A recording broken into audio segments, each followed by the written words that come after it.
Welcome back into Luigi's Gaming Lounge. Today we are on episode 19 and we have a little bit of a different episode for you today.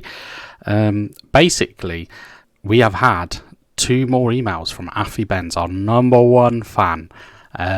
So we discussed these emails in a recording, me and the guys, and there was enough there to warrant its own episode. So yeah, Affy Benz, this is for you, my friend, and just to say that we appreciate your support.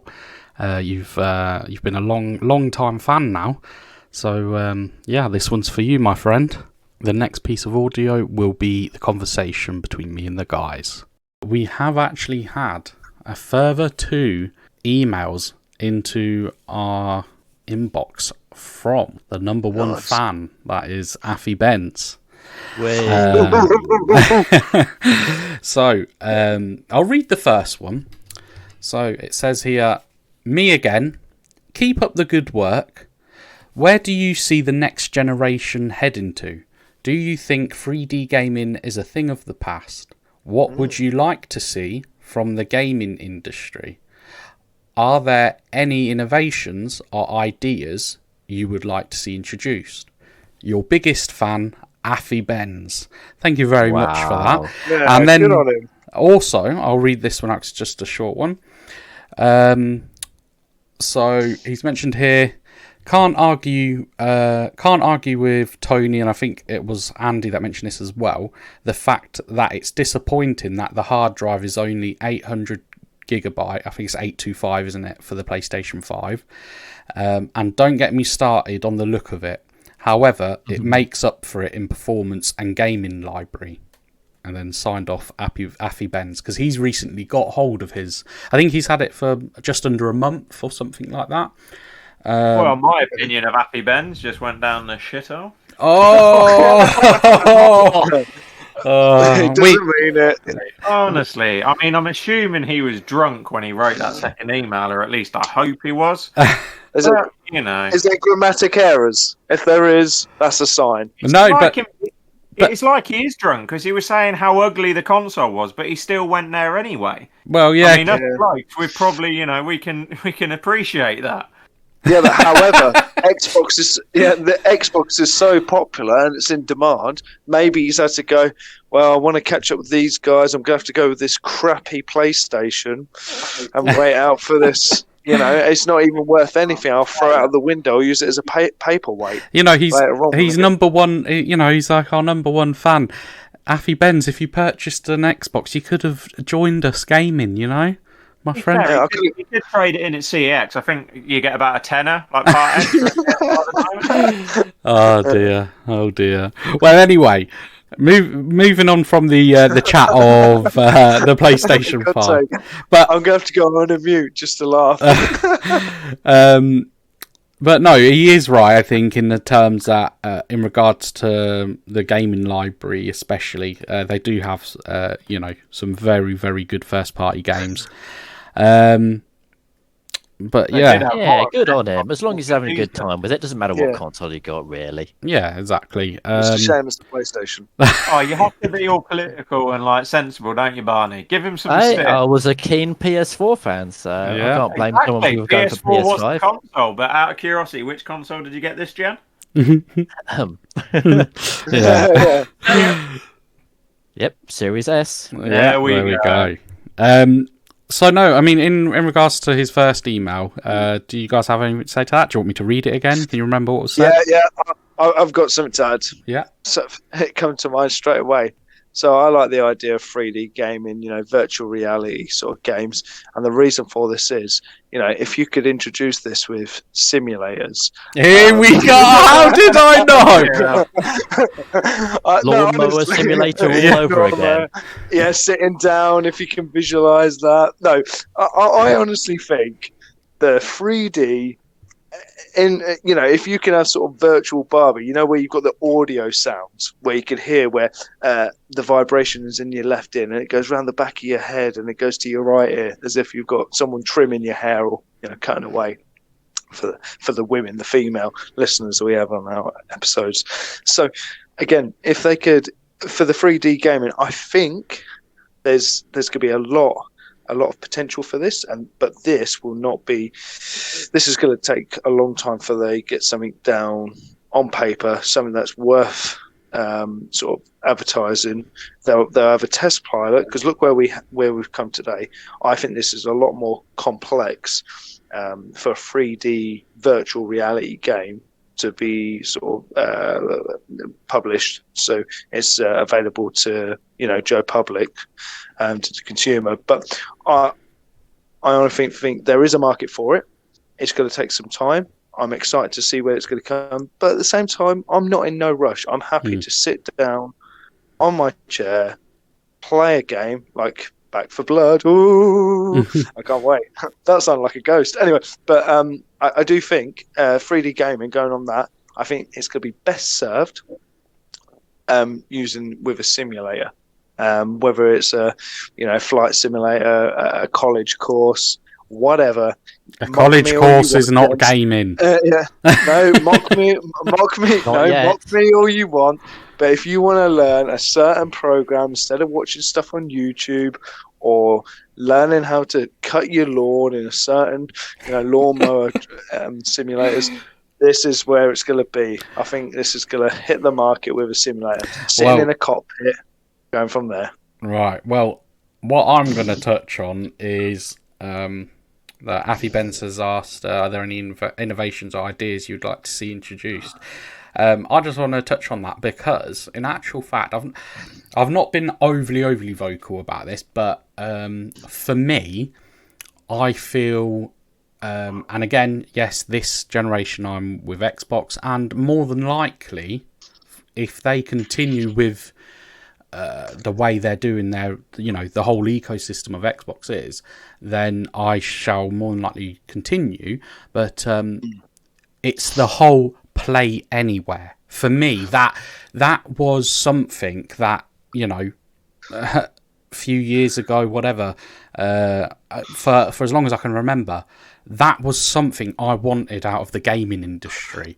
And I feel that they are truly delivering on that, and that's something, I past that point, at the moment I'm at like a bit of a roadblock with it, because again, for me, I'm just so engrossed in the fact that they're creating this, and they're, as the days and weeks and months go on, they're making it even better. Like I was at my mum's with the children, and so long as I take a controller with me, which isn't an issue, if one of the kids or whatever wanted to, you can connect to the console at home through the phone, through a tablet. You can connect to the cloud, so it's literally, it's just amazing. Today, I'll quickly say today, I did a Twitch stream, and all from my PC. I streamed Skate 3, which wasn't released on PC, obviously. I streamed that from the Xbox cloud service, basically. And that was streaming to my PC, then I streamed to Twitch. My ideas are being realised for me, so I am extremely happy where gaming is at this point. So, yeah, that's what I've got to say on the matter. I don't know if anybody else wants to finish it off, round it off. Well, the first thing I thought of was, what do you mean by 3D gaming? Do you mean actual virtual reality? Or do you mean a more enhanced version of the 3D that we see on flat screens now? Or do you mean something akin to holographic projection? And the third option would be the most interesting for me. I'm assuming that Affy Benz means more so like looking at virtual reality side of things.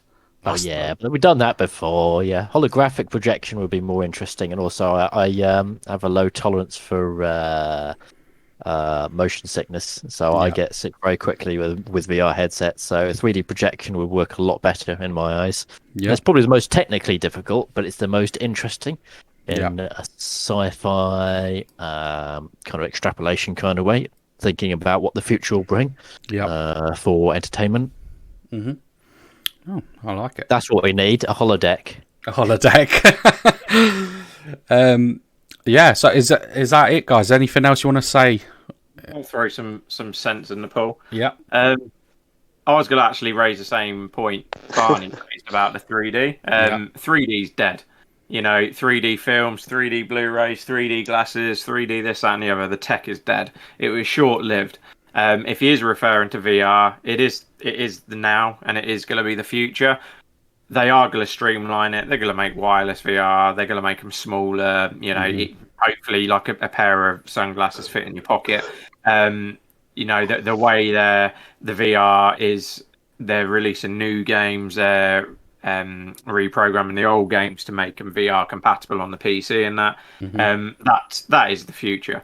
In terms of the hologram, I agree with Barney. That could be awesome, but if you go back to when VR started sort of dipping its toes into the world we live in, it was the big corporations that were implementing it. You were going to trade shows, you were going to exhibitions, you were going to venues, and you'd have these VR presentations. You'd be like, "Oh, sit in a VR chair. How amazing is this?" Yeah. I'm seeing no holographic tech anywhere. Yeah. So if it It does may happen, be way off. yeah, it's going to be a long way off. Yeah. But then you have to argue the holograms I've seen in my whole life without going into the film industry, obviously special effects. Holograms have never been that detailed. They've always looked like a hologram. Yeah. So is the demand going to be there when you're going to get VR in line? Again, VR headsets at the moment, they underperform compared to the TV devices, but they will, obviously come up to spec. When that happens, you're going to have potentially low res holograms or high res VR. So I can't see whether there's going to be enough demand. It would be cool, but I don't know. I'll touch on, everyone sort of mentioned hardware wise about the future. I'm going to touch on gaming. You mentioned briefly it is a play anywhere, cloud streaming, it's going to be the future. But also I'm finding, we've touched on it briefly in the past, or the past few episodes as well, with the likes of FIFA. But there's a lot of sort of longevity trying to be created by developers nowadays. Yes. Especially I say smaller, they're actually bigger probably in profit and turnover, but the lesser known developers other than the likes of FIFA now. But I think they're looking more at the lifetime value of games. I think the days of buying a game and then having to buy it again the next year and buy it again the year after and buy it again, I think the consumer's getting fed up about that. We're becoming a very cost conscious and money saving society, and that translates over. Back in the day, the N64, you'd be dropping £70 on a cartridge. You just don't do it nowadays, and I think developers are sniffing this. And if it's a case of you get your main game and then they can get the revenue through selling you the kit, selling you the name, selling you the updates, selling you this, I don't agree with it. If it's a case of you pay full price for a game and then they try and get you with all the added extras. Yeah. Whereas if you're being gifted this game to begin with, you can actually then choose and in a way customize it to what you do and don't want. You don't have to bother spending money on this shit that you never play. Yeah. Like FIFA, for example, has so many different game modes. If they release it like, here, have the game for free. But if you do want to play I forget the terms, but like the FIFA Ultimate Team, you pay X. If you want to play the career mode, you pay X. So it actually saves you a bit of money potentially. I think that's what they're doing with it, aren't they? Or potentially going to be doing with it. The likes of Fortnite, they didn't. I don't think they meant to go for the lifetime value. They were obviously going to microtransactions. But it's the same sort of ethos, Yes, there is a bit of an addiction with the likes of Fortnite and the costumes, and there's no sort of intrinsic value to it. Yeah. But the game's free, and the amount of players they have got on board because it's free. Yes. And then once they've played it and it's a good game, they're sticking them. They're sticking to it. Yeah. So it has been replicated. That sort of business model has been replicated time and time again now. I know myself personally, like Call of Duty, I ain't paying £50 every time a new bloody Call of Duty comes out. Why would I? If we want Call of Duty, you can play Warzone. It's free. Yeah. Is there enough to warrant these? It doesn't apply to every game. Like, when you get those A-list titles that you've been waiting years to come out, of course there's still that gap in the market. But I think we're going to see, as time goes on, less and less rechurning of the same old hash. Yeah. Because consumers aren't going to be accepting it. And developers have got to sort of play to the advantage. Plus, if we are going more cloud-based, more digital, it's easier again to get someone to download that initial game and then lure them in with the online transactions rather than get someone to order and drop 50 quid on a game to begin with. So yeah, I do think like the lifetime value approach at gaming is going to be something to watch and something to pay attention. It's interesting you say about that because I'll say this and then I think we'll wrap up the email segment. But I think Halo Infinite that's coming out later this year. The multiplayer for, I don't know if you guys have seen much, but the multiplayer is going to be free to play. And they do have a battle pass available. However, the one thing I like about this is with their battle pass, unlike Fortnite, where once the time's up you can't unlock anymore, the battle pass is all done at your own pace. You can choose which battle pass to buy. You know, if you're a latecomer and there's already one that's gone, you can literally buy any battle pass and unlock it at any time. You are not time limited. But that goes back on what Andy just said, where it's a business model that's worked time again for multiple games. Yeah, that's what I'm saying. Good that they've done that. But again, they're trying to extend its life shelf. Well, no, and also I think they understand that in terms of gamers or people that game, you can't put them all under one umbrella. You have your casual gamer who goes to work and might game for an hour an evening, somebody who might only game a couple of hours a week, somebody that games 8 hours a day. I think they're taking all of this into account and saying, well, hang on a moment, it's unfair, that the guys that don't play it as much aren't getting to unlock what they want from the battle pass. And I just think it's a brilliant move. It's also the psychology of it, though. Because say for example, Tony actually did it the other day. We've all started playing Grounded, and then Tony jumped in. Now, Tony, you were probably feeling a bit out of your depth. You were probably feeling like, oh shit, what's going on? You've probably felt like you missed the boat and you're playing catch up. And then on a bigger scale, that could actually have a negative impact and convince people to not play that game. If they've left it too long, they might think, oh, what's the point now? Too much has passed. What's the point now? I've missed too much. Mm-hmm. Whereas if they're taking this different approach, they might think, because again, it could be a hardcore gamer thinking, well, I haven't had time, but I've got 6 months now to really smash out a game.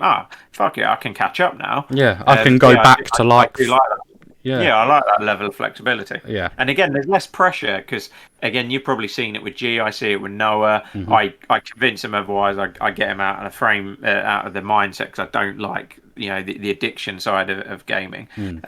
But with Fortnite, when the battle passes coming to an end, Noah used to be like, "Oh, I've got to play, I've got to do this, I've got to do that." Yeah. I keep telling him, you really don't have to. I said, if you want to unlock a new skin, let's go and I'll buy you a new T-shirt, mate, because at least it's real. Yeah. I said, you don't need to worry about unlocking make-believe stuff. I said, hey, if it makes you shoot better, fair enough, but it doesn't. Yeah. I said, chill out. So now he's actually took his foot off the gas and he's not too bothered. But I imagine, it's happened to him before, and I imagine there's so many children out there definitely who are addicted, and it's putting unnecessary pressure on children. They have enough pressure as it is. Whereas it's peer pressure. Their friends has got this skin. The friends are at this level. They're at this level. Mm-hmm. Then they might go into the realms of spending their pocket money. Whereas if it's open ended and there is no rush and they take the pressure and the stresses off it, I think from a psychological point of view that is very, very beneficial to sort of children's gaming and the younger gaming.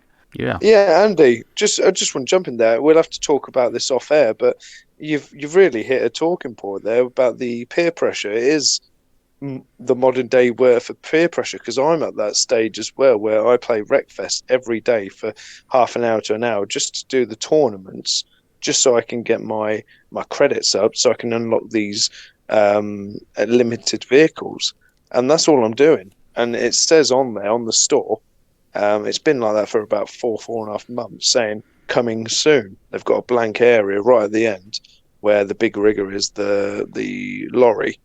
Next to that, it says coming soon. There's a vehicle that's in process, being developed. But yeah, it's peer pressure, and I feel that as well. And kids do have a lot of pressure with COVID going on with school at the moment, trying to hit the grades, and then this. Yeah, it is peer pressure. That's a really good talking point. So yeah, around since what pair of trainers you got, what make of bloody jacket. yeah. Ever since day dot, there's always been some form of peer pressure. But the problem is, trainers and the clothes you wear and things like that, they're not supposed to be a fun social thing. Gaming should be a fun recreational activity for children. It should be a way of unwinding, clearing the head, learning some motor skills, some problem solving skills. The moment you go into this realm that games have done, you're actually going to be causing more problems than benefits. And that's the thing that's, like you say, Tony, if adults suffer it, then kids sure as hell are going to, and kids are going to have a lot less understanding. And how many parents will turn a blind eye and just assume, through lack of understanding or awareness, that their kids are just playing this video game, not knowing the psychological impact it's having on them or the pressure they're having at school and so forth. No, definitely. Also, as well, as you said, I think one of the big things with this particular Halo that's coming out is, quite rightly, they need to find a way to entice children as well, let's be honest, away from Fortnite. Now, there was a lot of speculation that this Halo may have a Battle Royale mode. Thankfully, they haven't gone down that route. Well, I hope not. No. They've not gone down that route. But what they have done is, as you said, Andy, they've said, guess what? We still have a battle pass, and also, guess what? Unlock it at your own pace. You're not, sort of thing. Yeah, and I think, because children do feel pressure at the end of the day. What Fortnite do it's revenue. Yes. They know kids are going to spend their pocket money. They know kids are going to play it and play it and play it. And either way, they're increasing their market share, their brand identity, or they're getting revenue from the pressure they're putting on kids. Around the week. Yeah, so I feel, this is one way that, with Halo releasing on Game Pass on day one, generally, many people will install it and give it a go. And when people and children see that the option there for that battle pass or whatever you call it, there's no time limit. I think that's going to sort of tick a lot of boxes for a lot of different people. So yeah, very, in my opinion, very smart move by them. Very smart move. Yeah, definitely. It's also a good moral move. Yeah. Oh, yeah. That's what. Yeah. Also, yeah. Oh, that's what I mean. All round, it is a very good move. So yeah, kudos. You know what? Whilst we're on this topic, and I know it's segments of this. This podcast is taken it's kind of extended with the original. But you know what? We're talking about this now, and I've thought about this quite a bit, but obviously we've bounced from one topic to another. But talking about these additional extras like skins, added weapons, like Call of Duty, like Dave used to buy. I've never been a fan of these upgrades or added extras. I see it, and again, this is my opinion, but I see it as similar to sort of online gambling. You kind of get hooked, and you want to buy that skin or that upgrade. Well, you're parting from your money, and like Andy said, no, I will buy Noah that T-shirt, that Z item, because it's a physical object, and he could, he'll benefit from that, or either give it to charity or sell it afterwards if it's a toy and earn something back, or have a longer lasting memory of that item. Yeah. So I see online additions such as these skins and upgrades to vehicles on Wreckfest is a online it's parting from your money for a digital add-on. so to There speak. is It's not. actually gambling, because there was a loads of hoo-ha about it when you get into the realms of the loot boxes. So like I suppose it's like your FIFA Ultimate Team packs, your loot boxes on Battlefield, where you actually don't know what you're buying. It's like a tiered, a silver, a bronze, a gold. You pay your money and you actually don't know what's in that. That is genuinely gambling. Yeah, The big issue was all these kids are playing it. They pay £10. They're opening this chest. They ain't got a fucking clue what's in it. Yeah. And then they get shown what's in it. That's gambling. It's a lucky dip. Yeah. yeah. Wow. Wow. This opened up quite a lot of conversation. Affy Benz, thank you very much for sending in those emails. It's where you used to play a game, you work hard, and you get rewarded for it. If you had like the best sword, it's because you played 100 hours into that game and you earned it. Yeah, that's just true. But money talks, unfortunately. So on that note, again, thank you very much, Affy Benz, for the emails. And if anybody else listening would like to contact us here at Luigi's Gaming Lounge, you can do so by emailing us at luigisgaminglounge@gmail.com. That's Luigi's Gaming Lounge @gmail.com. Thank you very much, guys, for listening. That is the audio over. So, told you a bit of a different one this time. So we had obviously the fan mail, and again, Affy Benz, we appreciate you, and anybody else that listens to us, shows their support. Just thank you so much, and we'll see you in episode 20. Stay safe, guys. Bye.